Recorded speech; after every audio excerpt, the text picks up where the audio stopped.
You may remember before we talked about how to answer questions for college in a way where your answer is good and you will probably get full points. So, of course, you need to know the answer to the question, but you always have to think about how you answer the question too, what your sentences look like, and other things, right? So, important is to follow instructions, follow your directions. So in your study guides, you have to answer your questions with complete sentences, and I ask for 3 to 5 complete sentences. Remember that sentences have periods, so that means to get full credit for your answer, you should have at least 3 periods, okay? And recently, I've also been asking you for past tense. So make sure that you read the directions so that you know exactly what you need to do in your answers and you can get all those points. So for example, one question from your chapter 10 to 11 study guide said, describe the refugee camp.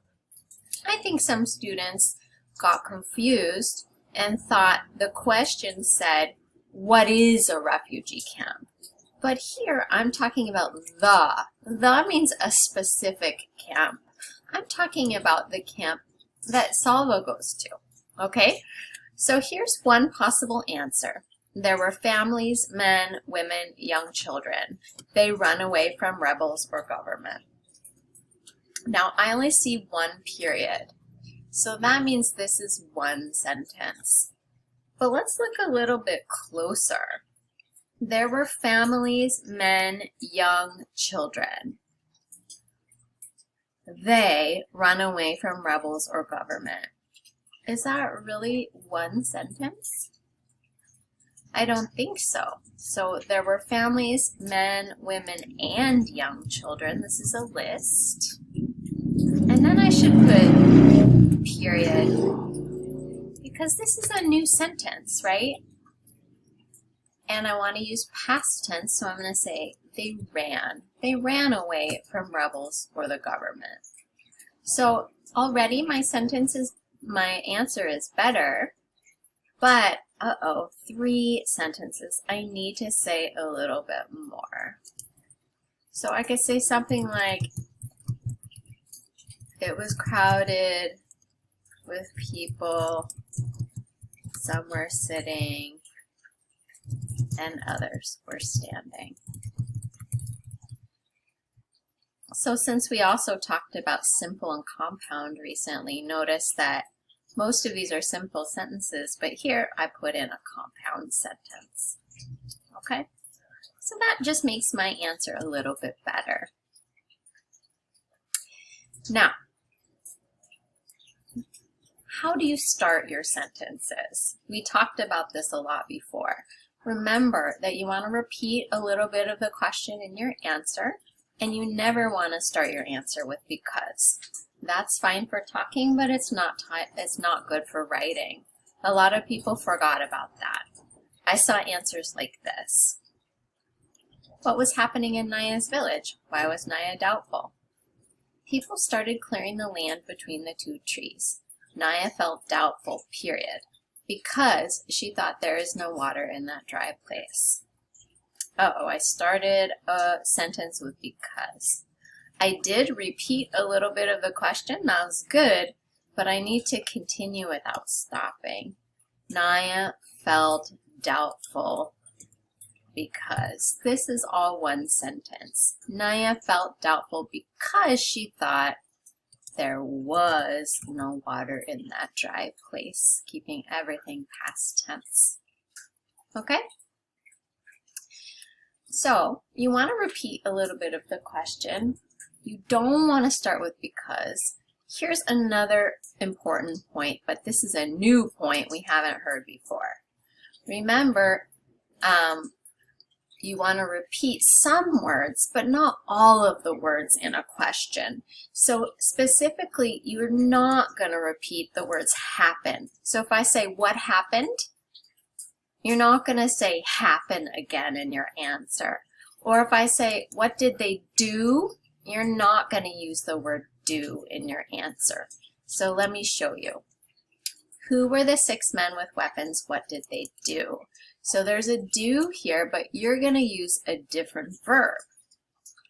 The 6 men with weapons were from the Nuer tribe. So that's a good answer for the first part. They do was tied up uncle and shot him. So I don't want to say do. I'm just going to use a new action. When I say what did they do, it means you tell me the action, okay? They tied up uncle and shot him. And this is good, past tense, past tense. Okay, how about this one? What was happening in Naya's village? I'm not going to repeat happening. That means you tell me what was happening, not you don't repeat that word. So I got an answer like this. Happening was they were digging for water. So I'm going to say in Naya's village. That's the part I'm going to repeat right here, in Naya's village. And then I'm just going to say what they were doing. They were digging for water. They were looking between 2 trees. Naya didn't think there was water there. So this is good, but in this answer, I would say, when you finish a sentence, put a period, not a comma. So in Naya's village, they were digging for water, period. They were looking between 2 trees. I could put a period here, or I could make a compound sentence. If I put a compound sentence, what should I write? And, so, but, I think but. They were looking between 2 trees, but Naya didn't think there was water there. So some small changes can make your answer so much better, okay? All right, so those are the main things I wanted to talk to you about from your study guides. So please try to apply that to the study guides in the future. Now, I also want to show you about checking for your scores. So when you come to Canvas and you see grades with a little number right here, it means there's new scores for you, and you can see what your scores are. And you can also see my feedback. That's important for you to do because I can't show you in class anymore. You have to look by yourself. This is an important part of your job now. So you're going to go to grades.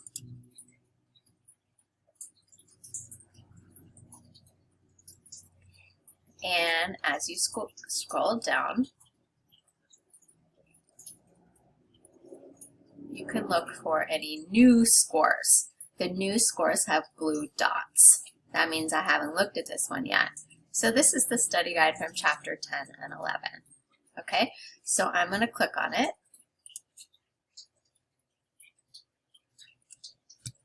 And now I can see my teacher's comments. So first of all, on the side right here, I have a general comment. You have some great answers, but be careful to follow directions and make good sentences with periods. So that's advice for me about the whole thing. Now, as I look right here, my teacher wrote feedback at the bottom of some of my questions. So here she said, write 3 to 5 sentences because my answer is too short, right?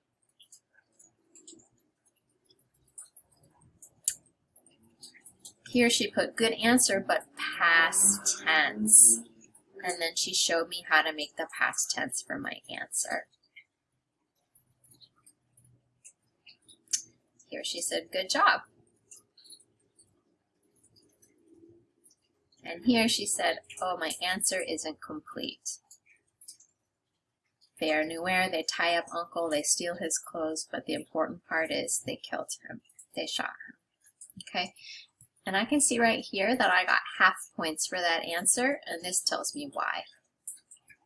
Okay, so make sure that you spend some time to go back and look at the feedback on your papers too. All right, good luck.